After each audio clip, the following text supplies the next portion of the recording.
नमस्कार साथियों, मैं मनीष मेवाल आप सभी का आपके अपने चैनल में तहे दिल से स्वागत और अभिनंदन करता हूं। मैं उम्मीद करता हूं कि आप सभी शानदार, जबरदस्त और जिंदाबाद होंगे और आप सभी क्या कक्षा 11 की जो तैयारियां हैं वो बिल्कुल धमाकेदार चल रही होंगी। और इन्हीं धमाकेदार तैयारियों को और भी धांसू बनाने के लिए आज हम लोग पढ़ने जा रहे हैं कक्षा 11 की राजनीतिक विज्ञान पॉलिटिकल साइंस में राजनीतिक सिद्धांत पॉलिटिकल थ्योरी की किताब का अध्याय 4 सामाजिक न्याय सोशल जस्टिस। और इसी सोशल जस्टिस का आज लेक्चर कौन सा है? लेक्चर नंबर है 3। लेक्चर 1 और 2 हम लोगों ने पढ़ लिया है और आज हम पढ़ेंगे विशेष जरूरतों का विशेष ख्याल और न्यायपूर्ण बंटवारा। चलिए शुरू करते हैं आज के लेक्चर को। तो देखो भैया, लेक्चर 1 में हमने जान लिया न्याय क्या होता है, फिर न्याय के अलग अलग जो सिद्धांत है उन सिद्धांतों पर चर्चा करते हुए हम आज के लेक्चर तक पहुंच चुके हैं। न्याय के 3 सिद्धांत हमें इस किताब में, इस लेक्चर में, इस चैप्टर में पढ़ने थे। पहला था समान लोगों के प्रति समान बर्ताव, मतलब अगर सभी लोग एक जैसे हैं तो एक जैसा व्यवहार होना चाहिए, यही न्याय है। दूसरा बोला गया समानुपातिक न्याय, अगर कोई भी व्यक्ति जिस अनुपात में प्रयास करता है, जिस अनुपात में मेहनत करता है तो उसको उसी अनुपात में पुरस्कृत करना चाहिए, उसको देना चाहिए, रिटर्न उतना ही मिलना चाहिए, तो न्याय है। अगर नहीं दिया जाता है तो अन्याय है। तीसरा मैंने आप लोगों को बताया था कि भैया विशेष जरूरतों, विशेष लोगों की विशेष जरूरतों का विशेष ख्याल रखना पड़ता है। आज ये जो तीसरा वाला है हम लोग ये कवर करने जा रहे हैं। तो पहले में हम ये देखते हैं, फर्स्ट वाले में हमने ये देखा कि अगर लोग बराबर हैं, एक जैसे हैं, तो एक जैसे लोगों के साथ एक जैसा व्यवहार होना न्याय है। क्योंकि अगर वहां पे हमने किसी के साथ स्पेशल व्यवहार कर दिया तो भैया फिर वो तो अन्याय हो जाएगा, और किसी के साथ खराब व्यवहार कर दिया वो अन्याय। जैसे मैं आपको एक छोटा सा उदाहरण देता हूँ। घर में जनरली फंक्शंस तो होते ही होंगे, है ना। कभी चाहे किसी भी चीज का फंक्शन हो, अलग अलग रिश्तेदार आते हैं। अब जैसे मान लो किसी रिश्तेदार को तो आप बार बार में ले जाकर लो अंकल जी ये वाली मिठाई लो, लो अंकल जी ये वाली मिठाई लो, और दूसरों को नहीं तो आप उनके साथ आप जो ये विशेष बर्ताव कर रहे हो तो वो तो अन्याय है ना यार। बाकियों के साथ बाकियों को भी मिठाई पकड़ाओ, एक को ही क्यों दे रहे हो? या बाकी एक के लिए तो लो अंकल जी घी वाली रोटी ले लो, घी वाली चपाती ले लो, बाकियों के लिए हाँ वो आ रही गर्म आ रही ले लेना, घी किसी के लिए नहीं, तो वो क्या हो जाएगा? अन्याय हो जाएगा। या आप सबको दे रहे हो और एक को नहीं, आपको नहीं देंगे घी वाली, वो क्या हो जाता है? अन्याय हो जाता है। तो फिर वो रिश्तेदार क्या करता है, और हमारी तो इज्जत ही नहीं करी यार इन लोगों ने, देखो उसको तो ऐसा खिलाया हमें नहीं खिलाया। तो अगर यहाँ पे सभी एक समान है, एक जैसे हैं, तो हमें उनके लिए एक जैसी बर्ताव करना चाहिए, एक जैसी सुविधा उन लोगों के लिए होनी चाहिए। ठीक है, वो वाला कॉन्सेप्ट हमारा क्लियर होता है। अब आज हम इसी कॉन्सेप्ट में देखते हैं कि अगर उन्हीं समान लोगों में से अगर मान लीजिए कोई ऐसा व्यक्ति है कि उसे विशेष जरूरत चाहिए, विशेष ख्याल की आवश्यकता है, तो उसका विशेष ख्याल रखना चाहिए। जैसे कि मैं कुछ उदाहरण आपको देता हूँ। जनरली जैसे घर में गेस्ट आते हैं तो नीचे बैठा करके खाना खिलाया जाता है, पर कभी कभार क्या होता है, ऐसे कोई व्यक्ति होते हैं जिनके घुटनों में दर्द होता है, वो कहते हैं बेटा हमसे नीचे नहीं बैठा जाएगा, यहीं कुर्सी पर ला करके आप पकड़ा दो। तो अब क्या है, उनको कुर्सी पे ला करके पकड़ाया गया है। अब बाकी बोलो नहीं साहब हमें तो नीचे बिठा कर खिलाया उनको कुर्सी पे। अरे भाई उनसे बैठा नहीं जाता है, इसलिए वो उनकी जरूरत थी, उस जरूरत के हिसाब से हम लोगों ने ध्यान रखा। ये मैं आपको उदाहरण ऐसे देता हूं जीवन में जिससे कि आप उनको रिलेट कर पाओ। ऐसा होता है या नहीं होता बताओ? होता है ना ऐसा कि भैया कोई ऐसा विशेष व्यक्ति से नीचे बैठ कर खाना नहीं खाया जा रहा तो उनको ऊपर पकड़ा देते हैं, हाँ आप यहाँ ऊपर बैठ करके खा लो, कोई दिक्कत वाली बात नहीं। ठीक है कि कोई आप यहाँ पे बैठ कर खाओ, कोई समस्या वाली बात है। या जैसे मान लीजिए कि सबको खाना खिला रहा, कोई एक व्यक्ति बीमार है और वो कमरे में रेस्ट कर रहा है, उसको कमरे में ले जाकर के पकड़ा करके आ गया, तो वो भी अन्याय, क्योंकि उसकी अभी इतनी क्षमता नहीं कि वो जहां खाना खिला रहा है वहां खाना खाने के लिए आ सके। तो हम समान लोगों के साथ, एक जैसे लोग हैं तो उनके साथ तो एक जैसा बर्ताव व्यवहार होना चाहिए, परंतु उसमें से भी अगर कोई ऐसा व्यक्ति है जिसको कुछ विशेष आवश्यकता है, विशेष ख्याल की जरूरत है, तो उसका विशेष ख्याल रखना चाहिए, वही न्याय है। अगर नहीं रखा गया तो फिर वो क्या हो जाएगा? अन्याय हो जाएगा। न्याय के जिस तीसरे सिद्धांत को हम समाज के लिए मान्य करते हैं वह है पारिश्रमिक या कर्तव्यों का वितरण करते समय लोगों की विशेष जरूरतों का ख्याल रखने का सिद्धांत है। इसे सामाजिक न्याय को बढ़ावा देने का तरीका माना जा सकता है। अब जो तीसरा सिद्धांत है न्याय का जिसकी हम लोग चर्चा करने वाले हैं, वह क्या कहता है कि पारिश्रमिक का मतलब आप समझते हैं ना, आपको काम के बदले में जो पेमेंट मिलता है उसको। कर्तव्यों का वितरण, जब हम पारिश्रमिक का वितरण कर रहे हैं, हम कर्तव्यों का वितरण कर रहे हैं, तो उस समय विशेष जरूरतों का ख्याल रखने का सिद्धांत हो। ठीक है कि जो अगर किसी व्यक्ति की विशेष जरूरत है तो उन विशेष जरूरतों का ख्याल रखा जाए, और यह सामाजिक न्याय को बढ़ावा देने का तरीका है। ये क्या है? सामाजिक न्याय को बढ़ावा देने का तरीका है। समाज के सदस्यों के रूप में लोगों की बुनियादी हैसियत और अधिकारों के लिहाज से न्याय के लिए जरूरी हो सकता है कि लोगों के साथ समान बर्ताव किया जाए। अब देखिए, समाज के सदस्यों के रूप में अगर हम लोगों को देखें, हुए समाज में सभी सदस्य हैं और उस हिसाब से देखें कि उनकी जो बुनियादी हैसियत है और अधिकारों की जब हम बात करते हैं तो सबके पास समान है। तो इस प्रकार से तो समान लोगों के साथ क्या होना चाहिए, सबके साथ एक जैसा बर्ताव, एक जैसा व्यवहार ही होना चाहिए। तो देखिए, आप कॉन्सेप्टों को, बातों को क्लियर करते हुए चलेगा और लिंक करते हुए चलिए। क्या कहा जा रहा है कि जब हम किसी व्यक्ति को कोई पारिश्रमिक या कर्तव्य हम देते हैं तो उस समय उसकी कोई विशेष जो जरूरत है, उस विशेष जरूरतों का हम लोग ध्यान रखें।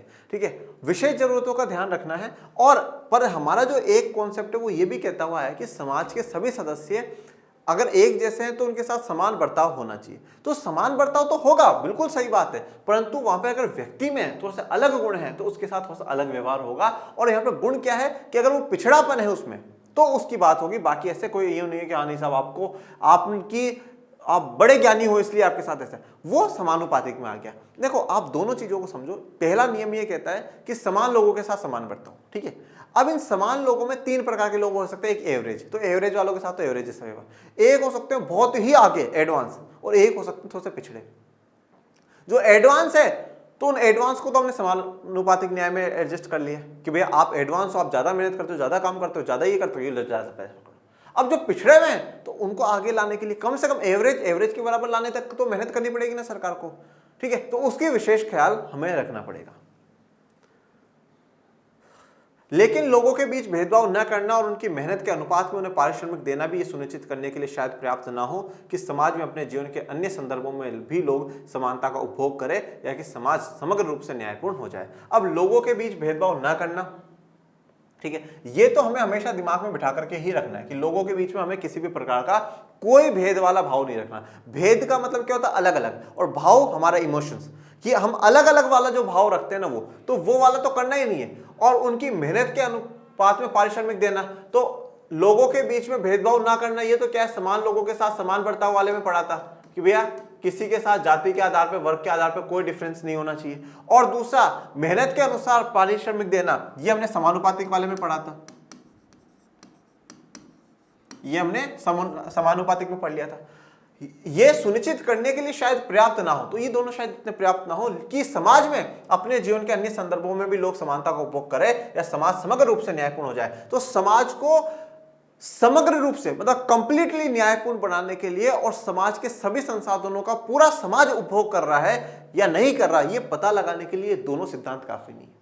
ये दोनों सिद्धांत काफी नहीं। क्या कहा गया है, इन दोनों सिद्धांतों के लिए कहा गया है कि पर्याप्त ना हो कि समाज में अपने जीवन के अन्य संदर्भों में, अपने जीवन के बाकी जो संदर्भ है उनमें समानता का उपभोग हर व्यक्ति कर रहा हो और समाज समग्र रूप से न्यायपूर्ण हो जाए, ऐसा पॉसिबल नहीं है। तो ये देखिए, यहाँ पर जो तस्वीर दिखाई है न्याय की, इक्वलिटी की दर्शाएगी। लोगों की विशेष जरूरतों को ध्यान में रखने का सिद्धांत समान बर्ताव के सिद्धांत को अनिवार्यता खंडित नहीं बल्कि उसका विस्तार ही करता है, क्योंकि समकक्षों के साथ समान बर्ताव के सिद्धांत में अंतर्निहित है कि जो लोग कुछ महत्वपूर्ण संदर्भों में समान नहीं है उनके साथ विभिन्न ढंग से बर्ताव किया जाए। अब अगर किसी भी व्यक्ति को ऐसा लगता है कि भैया अगर हम किसी विशेष व्यक्ति की विशेष ख्याल रखेंगे तो ये तो जो पहला वाला हमारा कॉन्सेप्ट था उस कॉन्सेप्ट को खत्म कर देगा कि समान लोगों के साथ समान बर्ताव। तो भाई हम यहाँ पर यही कह रहे हैं कि समान लोगों के साथ समान बर्ताव, पर उन लोगों में कोई समान नहीं है, असमान है, बराबर है, गैर बराबर है, तो उसको हम पहले समानता पे लेकर के आए, उसको पहले हम बराबर लेकर के आए और फिर हम लोग बोले कि हाँ भैया अब यहाँ से रेस चालू हो जाएगी, अब यहाँ से जो आपका कॉम्पिटिशन है वो शुरू है। तो यहाँ पर विशेष जरूरतों का ध्यान जो है समान बर्ताव वाले सिद्धांत को अनिवार्यता खंडित नहीं करता है बल्कि उसी का विस्तार करता है, उसी को और भी बढ़ाता है, उसी को और भी अच्छे से एक्सप्लेन करता है कि समान लोग हैं उनके साथ एक जैसा व्यवहार, पर इन समान वालों में से अगर कोई भी असमान है तो उसको बाहर ले लो और उसके साथ थोड़ा सा स्पेशल ट्रीटमेंट आप उसके साथ करिए। जैसा कि फॉर एग्जाम्पल आज पूरी क्लास है, उस सबके साथ एक जैसा व्यवहार होना चाहिए, पर मुझे लगा कि यार ये जो 5 बच्चे हैं ना बहुत वीक है, इन 5 बच्चों को थोड़ा सा एक्स्ट्रा पढ़ाना चाहिए। मैंने 5 को बोला तुम आ जाओ, यहाँ पर आ जाओ, 1 घंटा बैठो, उनको एक्स्ट्रा पढ़ाया। या जैसे मान लीजिए कि अपनी जो क्लासें हैं वो अप्रैल से शुरू हो गई थी स्कूल में और कोई बच्चे ने जुलाई में एडमिशन लिया, अब मुझे पता लगा यार इन्होंने 2 महीने नहीं पढ़ा, तो जब जैसे आप सबको बोलते चलो भाई बच्चों आज आप सभी उनका टेस्ट दे दो और उन 5 बच्चों को बुलाए तुम इधर आ जाओ, तुम 5 यहाँ आ जाओ, जो पहले का जो चैप्टर था वो पढ़ा देता हूँ। तो ये क्या, ये असमानता दिखी, तो असमानता देखते ही मैंने उनको पास में बुला करके तुम लोगों का टेस्ट लिया और बाकियों को उनको पढ़ाना शुरू कर दिया। तो हम यही कह रहे हैं कि समान है तो उनके साथ तो एक जैसा व्यवहार करो, पर उनमें अगर कोई असमान दिखता है तो उसके लिए विशेष ख्याल करना जरूरी है, उसका विशेष ध्यान रखना जरूरी है। जो लोग कुछ महत्वपूर्ण संदर्भों में समान नहीं है, एक जैसे नहीं है, तो उनके साथ भिन्न ढंग से, अलग ढंग से बर्ताव किया जाना चाहिए।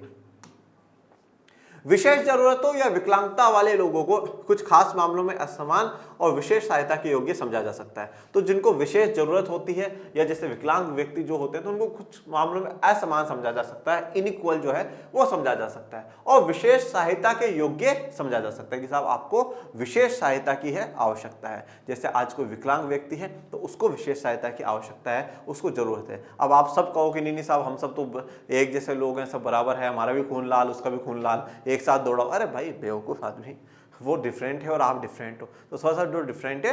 अब अगर यहाँ पर ये चीज देखो कि अगर विकलांग व्यक्ति के साथ हम उसको स्पेशल ट्रीटमेंट नहीं देंगे ना बेटा, तो फिर वो उसके साथ अन्याय है। देखो न्याय का मतलब ये है कि हर व्यक्ति जिस कैपेसिटी में है ना, उस कैपेसिटी में उसको सब कुछ मिलता रहे, वो न्याय है, वो जस्टिस है बेटा, ठीक है ना। तो ऐसा नहीं कि हम अपना सोच ले, जैसे सुकरात कहता था कि भाई आप खुद का, खुद के दोस्तों का, खुद का परिवार का सोच रहे हो और आप सोच रहे हो सबका न्याय हो रहा। नहीं, न्याय का मतलब है कि हर व्यक्ति का, हर वर्ग का भला होना चाहिए, सबका भला होना चाहिए, वही न्याय है, ठीक है ना। लेकिन इस पर सहमत होना हमेशा आसान नहीं होता कि लोगों को विशेष सहायता देने के लिए उनकी किन असमानताओं को मान्यता दी जाए। पर देखो अब ये आसान नहीं होता कि हम कौन सी असमानताओं को उनकी विशेष सहायता देने का आधार बनाए या नहीं बनाए। देखो अब जैसे क्या होता है, जैसे आप देखो काफी जगह पर रंग के आधार पर किसी को विशेष सहायता दी जा रही है, ठीक है। भारत में जाति के आधार पर, कहीं पे किसी आधार पर अलग अलग विशेष सहायता दी जाती है। अब ये तय करना मुश्किल होता है कि कौन से व्यक्ति को विशेष सहायता की जरूरत है और कौन से को नहीं है। तो यहाँ पे लोग जिनको सहायता मिल रही है वो कहेंगे हाँ हाँ बिल्कुल मिलनी चाहिए, जिनको नहीं मिल रही वो ये तो गलत बात है, ऐसा नहीं होना चाहिए। तो ये थोड़ा सा डिफिकल्ट हो जाता है। मैंने आपको क्या कहा था लास्ट लेक्चर में कि जो पहले शुरुआत के दो है ना, समान लोगों में समान बर्ताव और समानुपातिक न्याय, इसके लिए सब एग्री है, सब मान जाते हैं, क्योंकि सबको लगता है हाँ भाई बिल्कुल सही बात है तो, ठीक है। पर तीसरे में जब हमारी हमेशा सोच क्या रहती है, मुझे मिले, दूसरे को नहीं मिलना चाहिए। अब जब पता चला कि यार सरकार ने अगर ये चीजें डाली और इस चीज के तहत मुझे इस चीज का फायदा नहीं मिलता, चलो अपन इसका विरोध करते हैं, तो विशेष लोगों को विशेष ख्याल में ये आ जाता है जब हमें नहीं मिल रही तो उसको क्यों।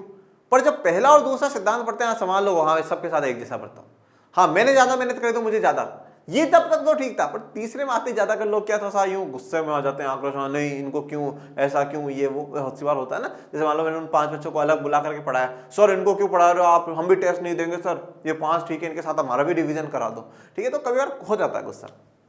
ये न्याय की तस्वीर। शारीरिक विकलांगता, उम्र या अच्छी शिक्षा और स्वास्थ्य सुविधाओं तक पहुंच न होना कुछ ऐसे कारक है जिन्हें अनेक देशों में विशेष बर्ताव का आधार समझा जाता है। तो अब देखिए अलग अलग देशों में क्या है, शारीरिक विकलांगता, अगर शारीरिक विकलांगता है तो उसको एक विशेष सुविधाओं का आधार मानेंगे कि हाँ साहब इनको क्या करनी है, विशेष सुविधाएं देनी है। उम्र के आधार पर कि भाई कोई बुजुर्ग है, ठीक है, तो इस आधार पर। अच्छी शिक्षा और स्वास्थ्य उनको नहीं मिल पाया है तो उस आधार पर हम मान लेते हैं कि विशेष बर्ताव का आधार उनको माना जाएगा कि भाई आपको विशेष बर्ताव दिया जाएगा, ठीक है। मैं एक चीज और कहता हूं कि सरकार को थोड़ा सा अगर कहीं एफर्ट्स अगर लगाने चाहिए ना, मेरा ऐसा पर्सनली मानना है, बाकी सरकार सर्वोपरि है, हमारी चुनी हुई सरकार है। मेरा ऐसा मानना है कि शिक्षा के मामले में जो बच्चे सरकारी स्कूलों में पढ़ रहे हैं ना, उन बच्चों के लिए सरकार थोड़ा से और एफर्ट्स लगाए। एफर्ट्स लगाने का अर्थ क्या है, जैसे कि हमने पढ़ रखा है आरक्षण के बारे में, रिजर्वेशन के बारे में पढ़ रखा है। मैं इतना कहता हूं कि 5%, 10% रिजर्वेशन है ना, उन बच्चों के लिए रखा जाए जो सरकारी स्कूलों में पढ़ करके गए। इससे क्या होगा, इससे एक मिसाल सब में जाएगी कि नहीं साहब सरकारी स्कूलों में हम लोगों को पढ़ना है, चलो वो कम से कम फायदे के चक्कर में माँ बाप अपने बच्चों का सरकारी स्कूलों में एडमिशन कराएंगे। तो क्योंकि एक्चुअल में होता क्या है कि सरकारी स्कूल का बच्चे के साथ मतलब बहुत गलत सा होता है जो होना नहीं चाहिए, ठीक है। दूसरा ये हो कि एग्जैक्टली कम से कम जो एक लोकल लैंग्वेज है, चाहे हिंदी हो चाहे वहाँ की कोई सी भी लोकल लैंग्वेज हो, उस लैंग्वेज का एक पेपर होना ही चाहिए और उस में महारत हासिल होना बहुत जरूरी है। मतलब हम लोग क्या है कि हमारी लैंग्वेज को हम उसको मतलब बिल्कुल ही हट से गए हैं। किसी को इंग्लिश आती है तो वो मतलब पढ़ा लिखा सभ्य व्यक्ति है और नहीं आती है तो वो असभ्य व्यक्ति है। कहीं जाते हैं तो वो कहते हैं स्पीक इन इंग्लिश। अरे भाई क्यों स्पीक इन इंग्लिश?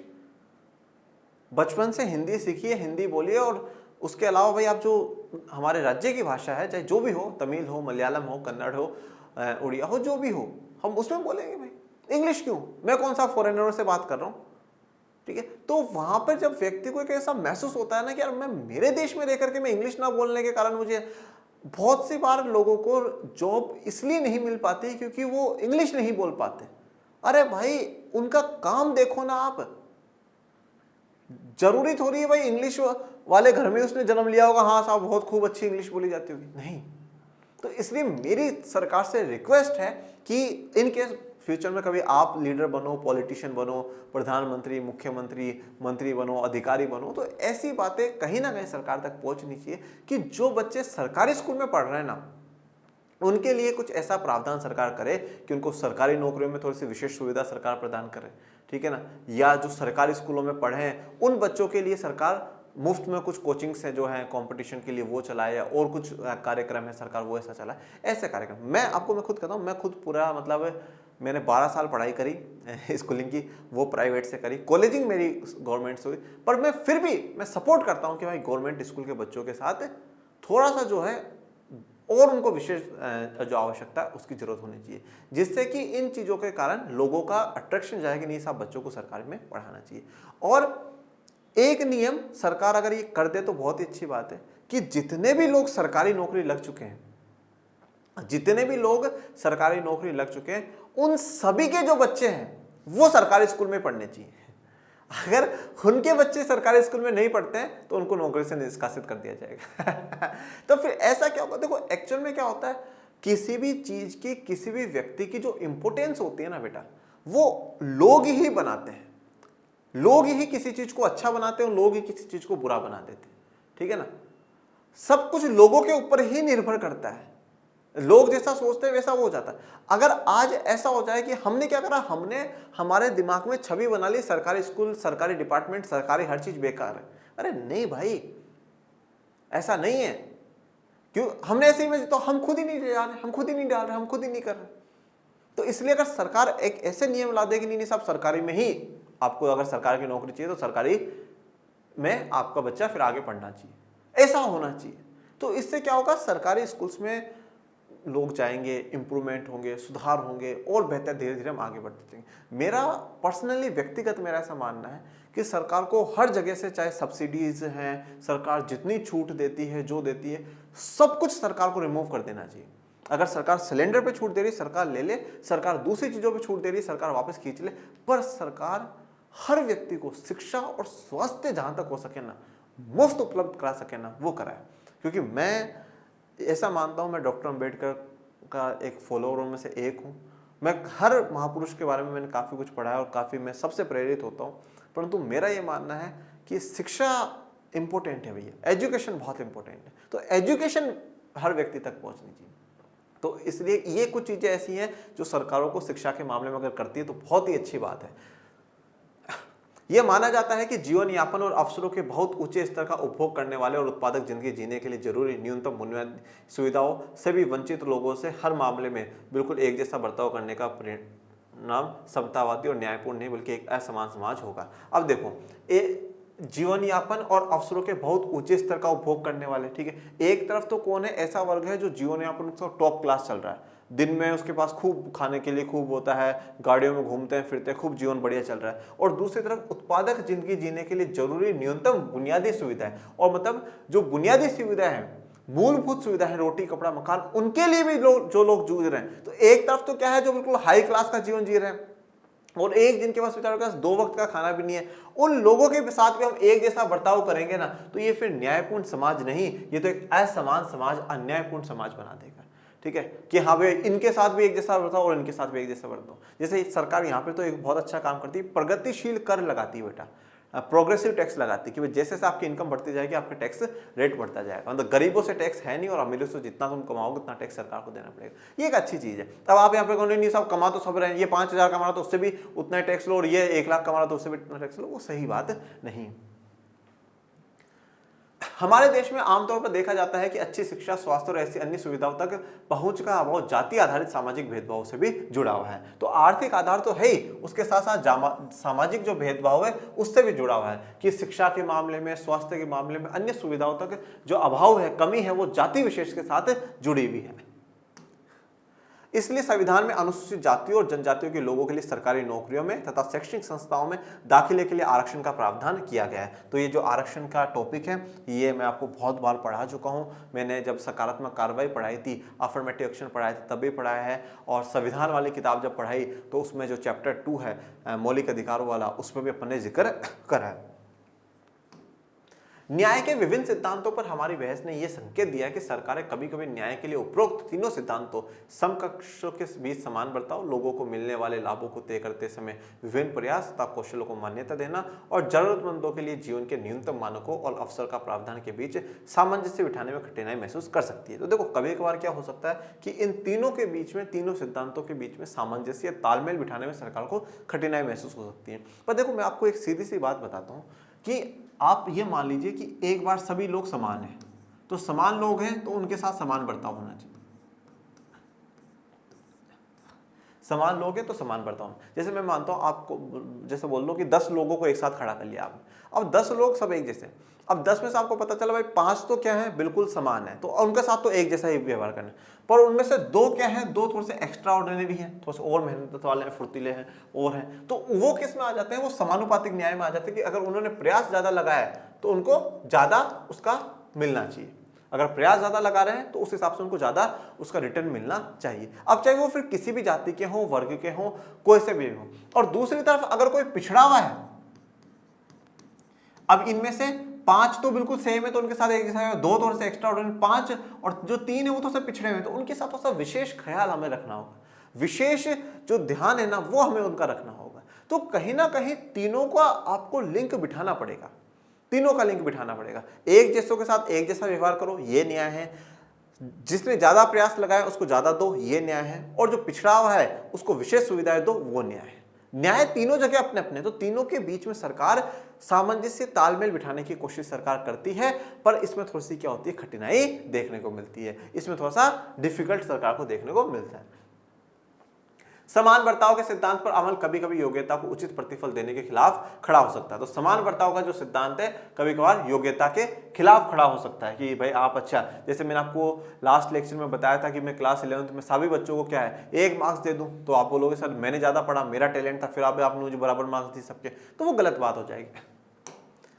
योग्यता को पुरस्कृत करने को न्याय का प्रमुख सिद्धांत मानने पर जोर देने का अर्थ यह होगा कि हाशिए पर खड़े तबके कई क्षेत्रों में वंचित रह जाएंगे, क्योंकि अच्छे पोषाहार और अच्छी शिक्षा जैसी सुविधाओं तक उनका पहुंच नहीं हो पाती है। अब देखो, योग्यता को पुरस्कृत करने का जो न्याय का प्रमुख सिद्धांत है, अगर उस पर अर्थ दें तो जो हाशिए पे खड़े लोग हैं, जो मतलब बहुत पीछे हैं, जो बैकवर्ड हैं, उनके पास क्या, उनके पास उतनी सुख सुविधाएं नहीं होती, उनको इतना अच्छा पोषाहार, मतलब खाने पीने का इतना अच्छा आहार उनको नहीं मिल पाता है, अच्छी शिक्षा नहीं मिल पाती है, वहां तक उनकी पहुंच नहीं हो पाती। देश के विभिन्न समूह भिन्न भिन्न नीतियों की तरफदारी कर सकते हैं, जो इस पर निर्भर करता है कि वे न्याय के किस सिद्धांत पर बल देते हैं। देखो, अब हर देश में अलग अलग प्रकार के लोग रहते हैं, तो कोई ऐसा हो सकता है जो सरकार की समान लोगों के प्रति समान जो नीति है उसको अपनाने, उसकी तारीफदारी करे। कोई कहे कि नहीं समानुपातिक न्याय होना चाहिए, कोई कहे विशेष लोगों को विशेष जरूरत होनी चाहिए। तो सब अपने अपने हिसाब से नीतियों की तरफदारी कर सकते हैं। ऐसी स्थिति में सरकार की जिम्मेदारी बन जाती है कि वह एक न्यायपरक समाज को बढ़ावा देने के लिए न्याय के विभिन्न सिद्धांतों के बीच सामंजस्य स्थापित करे। तो ये अब सरकार की जिम्मेदारी बन जाती है कि भैया वो न्यायपरक समाज स्थापित करने के लिए जो अलग अलग सिद्धांत है उनके बीच में सामंजस्य, तालमेल बिठाए। ठीक है, अब हम बात कर लेते हैं न्यायपूर्ण बंटवारा। तो हमने जो न्याय के 3 सिद्धांत थे, उन तीनों सिद्धांतों को बड़े गहराई से, विस्तार से और विस्तृत रूप में हम लोगों ने उसको पढ़ लिया है और उसको जान लिया है। अब हम लोग बात करते हैं न्यायपूर्ण बंटवारे की। ठीक है, अब क्या है ये न्यायपूर्ण बंटवारा, देखते हैं।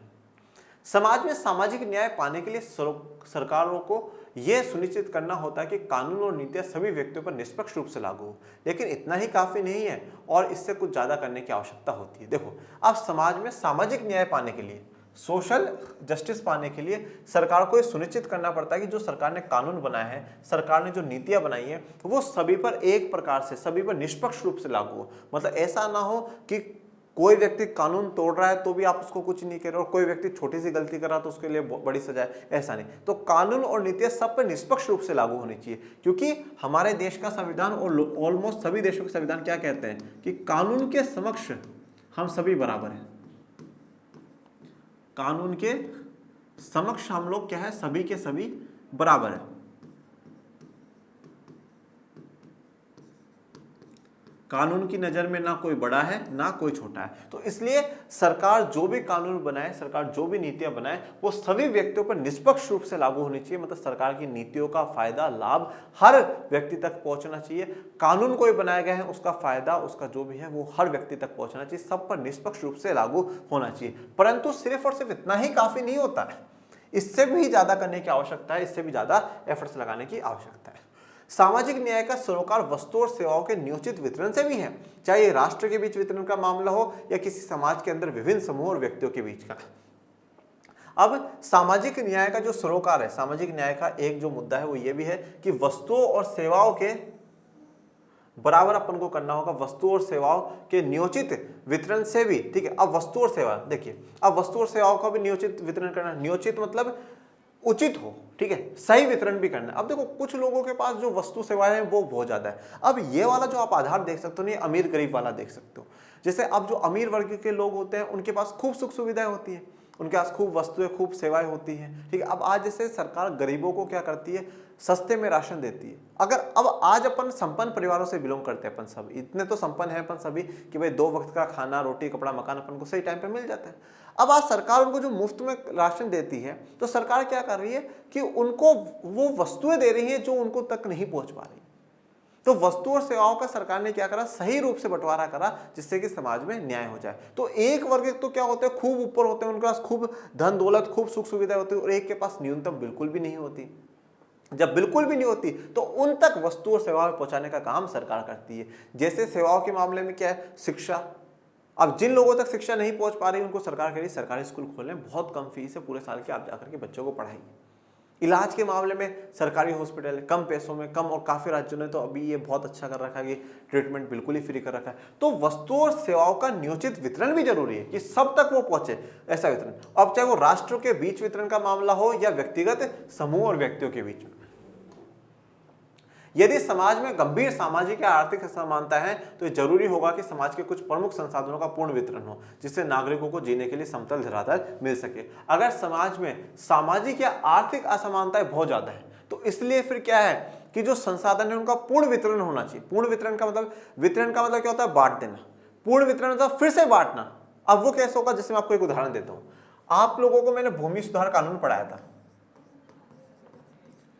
भूमि सुधार कानून पढ़ाया था ना, संविधान वाली किताब में अपने 2-3 बार जिक्र कर रखा भूमि सुधार कानून का। ठीक है, अब भूमि सुधार कानून में क्या कहा गया कि भैया अब उस समय अंग्रेजों के समय जमींदारों के पास खूब जमीनें चली गई, और जो किसान सच में किसान था उससे जमीनें छीन ली गई, वो गरीब हो गया, वो पिछड़ गया। तो अब क्या करा गया, जमीनों को सरकार ने वापस लिया और वापस से बांटने का काम करा। तो इससे क्या हुआ, संसाधनों को कहीं ना कहीं बराबरी में लाने की कोशिश सरकार ने करी है। तो समाज के जो कुछ प्रमुख संसाधन है उनका क्या हो, पूर्ण वितरण हो, जिसके कारण जो नागरिक है उनको जीने के लिए समतल धरातल मिल सके। समतल मतलब बिल्कुल बराबर वाला, धरातल मतलब एक सरफेस उनका हो, ठीक है, मतलब एक लेवल पे वो आकर के खड़े हो जाए, ऐसे।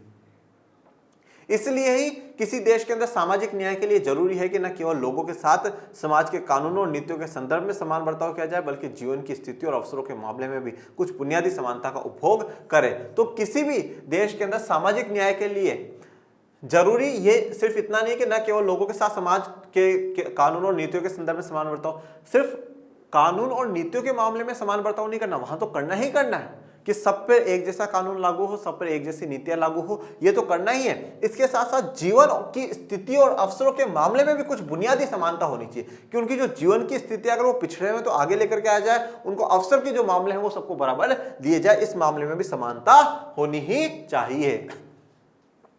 यह हर व्यक्ति के लिए जरूरी माना गया है कि वह अपने उद्देश्यों के लिए प्रयास कर सके और स्वयं को अभिव्यक्त कर सके। और यह हर व्यक्ति के लिए जरूरी है कि उसको उद्देश्यों के लिए जो वो पाना चाहता है, जो उसका जीवन का उद्देश्य है, उसको पाने के लिए वो प्रयास कर सके, उसको अवसर मिले। यही बात हम समानता वाले चैप्टर में पढ़ करके आए हैं कि अवसर मिलना बड़ा जरूरी है, अपॉर्चुनिटी मिलना बड़ा जरूरी। जब तक अवसर नहीं मिलेगा तब तक कुछ भी नहीं कर सकता। अवसर मिले और स्वयं को वो अभिव्यक्त कर सके कि हाँ साहब मैं ये कर सकता हूं, देखो मैं ये करके दिखा दिया। उसको मौका मिलना चाहिए, मतलब सीधी सी बात इतनी सी। उदाहरण के लिए हमारे देश में सामाजिक समानता को बढ़ावा देने के लिए संविधान ने छुआछूत की प्रथा का उन्मूलन किया। यह सुनिश्चित किया कि निचली कही जाने वाली जातियों के लोगों को मंदिरों में प्रवेश, नौकरी और पानी जैसी बुनियादी जरूरतों से न रोका जा सके। तो देखिए, अब हमारे देश में आप सभी को पता है छुआछूत जैसी कुप्रथा हमारे देश में थी, और फिर भारत का संविधान जिस दिन लागू हुआ उस दिन आर्टिकल 17 में लिख दिया गया कि छुआछूत का अंत होगा, अस्पृश्यता का अंत होगा। ठीक है, और जो निचली कही जाने वाली जो जातियां थी उनको मंदिरों में प्रवेश दिया जाए, नौकरियों में प्रवेश दिया जाए, पानी जैसी जो बुनियादी सुविधा है वो उन लोगों को उपलब्ध कराई जाए। अब यहाँ पे क्या देखो, इस वाले अगर टॉपिक को इसको आप समझने की कोशिश करोगे तो हमने क्या बोला, हमें अवसर मिलना चाहिए, मौका मिलना चाहिए। तो मौका यहाँ पे नौकरियों में इन सब में मौका दिया जाए, क्योंकि पहले आपके साथ छुआछूत होती थी, कास्ट के आधार पर भेदभाव होता था, आपको अवसर नहीं मिला, तो अब अवसर होगा। विभिन्न राज्य सरकारों ने जमीन जैसे महत्वपूर्ण संसाधन अधिक न्यायपूर्ण वितरण के लिए भूमि सुधार लागू करने जैसे कदम भी उठाए हैं। ठीक है, तो ये अगर आप पढ़ोगे शुरुआत में, आप क्लास 12 की जब पॉलिटी पढ़ोगे ना बच्चों, तो उसमें आप देखोगे कि भारत की एक किताब है और उस किताब में बता रखा है कि जब शुरुआत में तो 1947 के बाद आज़ाद के बाद का जो दौर था उसमें भारत सरकार ने और राज्य सरकारों ने खूब प्रयास करे भूमि सुधार कानूनों के, और पश्चिम बंगाल में, केरल में, ऐसे राज्यों में तो गजब हाई लेवल पर भूमि सुधार कानून हुआ और सफल भी हुआ। और काफी राज्यों में नहीं हुआ पर कुछ राज्यों में बहुत सफल हुआ। तो वहां पे संसाधनों को सही रूप से बांटा गया है। समाज में न्याय की स्थापना से जुड़े कुछ सवाल सामने खड़े हैं। क्या संसाधनों का वितरण और शिक्षा तथा नौकरियों तक समान पहुंच सुनिश्चित की जाए, और यदि हाँ तो कैसे? देखो, अब यहाँ पे तो जो तस्वीर दिखाई गई है वो आपको किसानों को जोड़ करके दिखाई गई है कि वो जमीन पर खड़े हैं, किसान हैं, सबके साथ समानता होनी चाहिए। समाज में न्याय की स्थापना से जुड़े अब भी कुछ खास सवाल हमारे सामने खड़े हैं। क्या क्या सवाल? पहला, क्या संसाधनों का वितरण और शिक्षा तथा नौकरी तक समान पहुंच सुनिश्चित की जाए, मतलब क्या संसाधनों को बराबर बांटा जाए, क्या सबकी पहुंच वहां तक पहुंचाई जाए, और पहुंचाई जाए तो फिर कैसे पहुंचाई जाए? तरीका चलो मान लिया कि सबको बराबर लाना, पर कैसे लाया जाए? ऐसे मामलों में मत भिन्नता समाज में उग्र भावावेश पैदा करती है और कभी कभी हिंसा भी भड़का देती है। लोग मानने लगते हैं कि उनके और उनके परिवारों का भविष्य दांव पर लग जाएगा। अब कभी कभार मत भिन्नता का मतलब क्या है? जैसे मान लो किसी वर्ग को किसी नीति का सरकार फायदा दे रही है और मैं कहता हूँ नहीं साहब ये तो गलत। अब मेरे मन में तो क्या है कि नहीं साहब वो नहीं मिलना चाहिए, और सामने वाले बोले क्यों नहीं मिलना चाहिए, हमें तो मिलना चाहिए फायदा। तो फिर इससे क्या हो गया, दोनों के मत जो है, व्यूज जो है अलग अलग हो गए। इससे फिर क्या होगा, दोनों समुदाय में हिंसा होगी। नहीं साहब ये गलत है, सरकार ये कर रही है गलत है, वो कहेगा नहीं नहीं साहब सरकार जो कर रही है वो सही है। अगर इस प्रकार से मत भिन्नता होती है तो वो हिंसा में भी भड़क जाती है और लोगों को ऐसा लगता है कि एक नीति है, इससे क्या हो जाएगा, उनके परिवार का जो भविष्य है वो दांव पर लग जाएगा। हमें क्रोध और हिंसा के ऐसे भी मामले याद हैं जो कभी हमारे देश के शैक्षणिक संस्थानों में या सरकारी नौकरियों में सीट आरक्षण के प्रस्ताव से फूटते रहे। तो आरक्षण भारत का एक सबसे आप कह सकते हैं हॉट डिबेट वाला मुद्दा रहा है, जिसमें हमेशा पक्ष विपक्ष चलती रही है। और सिर्फ संसद की बात नहीं है, बाकी चाय की दुकानों से लेकर के हर जगह इस पर चलता रहा है। और आप क्लास 12 में पढ़ोगे बच्चों, क्लास 12 की पॉलिटी में, जब 1992 में मंडल आयोग के तहत जो अन्य पिछड़ा जाति है, ओबीसी, अदर बैकवर्ड कास्ट, उनके लिए आरक्षण लागू करा गया, तो थोड़ी सी हिंसा भारत में देखने को मिली थी। ठीक है, तो मत भिन्न था कि मत अलग अलग थे इस कारण। बहरहाल राजनीतिक सिद्धांत के विद्यार्थी होने के नाते न्याय के सिद्धांत की अपनी समझदारी के आलोक में हमें ठंडे दिमाग से इन मुद्दों की जांच परख करने में समर्थ होना चाहिए। देखिए बच्चों, यही बात है, इसीलिए हम राजनीतिक सिद्धांत पढ़ते हैं, पॉलिटिकल थ्योरी हम लोग पढ़ते हैं, कि हम लोगों को हम ये चाहते हैं कि पूरा समाज के साथ न्याय हो। ठीक है, और कोई भी चीज पर अगर हम लोग सोचे ना तो हम ठंडे दिमाग से सोचे, हम ये ना सोचे कि साहब मेरा फायदा होगा या नहीं होगा, मेरे समाज का फायदा होगा या नहीं होगा। ठीक है, सबका फायदा होना जरूरी है। ठीक है, उस हिसाब से हम सोचे और ठंडे दिमाग से सोचे, हिंसा को, क्रोध को बढ़ावा हम लोग ना दें, एक राजनीतिक सिद्धांत के विद्यार्थी होने के नाते। ठीक है, एक तो बच्चों मैं आपको आज ही कह देता हूं, अगर आप पॉलिटिकल साइंस के स्टूडेंट हो, एक नियम तो आप आज बना लो। नियम क्या बना लेना है, किसी भी मुद्दे पर, चाहे वो कोई सा भी मुद्दा हो, उस मुद्दे पर जब तक अपना मुंह मत खोलो जब तक आपको पता ना हो। कोई बोले अरे यार इस पे बता के, अरे भाई नहीं पता, मैं पहले पढ़ूंगा क्या इसके अच्छे पॉइंट है, क्या इसके बुरे पॉइंट है, कितना फायदा है, कितना नुकसान है, सब कुछ पढ़कर करके फिर अपन जवाब देंगे। कभी कभार क्या होता है, मेरे पास 2 मैसेज आ गए, अरे यार ये चीज तो सरकार की नीति है बहुत गलत है, गलत है, गलत है। अरे भाई हम उसको मान बैठते हैं, अच्छा सरकार ये गलत करे, सरकार अच्छा करिए, अच्छा, और वाह सरकार अच्छा करे। हमने बिना पढ़े, हमने बिना जाने ही हम सरकार के पक्ष में, विपक्ष में, एक समाज के पक्ष में, विपक्ष में हो जाते हैं। अब हमें पता ही नहीं उसमें क्या सही है क्या गलत है, इसलिए हमें खुद को उनकी पूरी जानकारी लेनी चाहिए और फिर हमें हमारे विचार रखने चाहिए, ठीक है ना, और समाज हित में रखने चाहिए।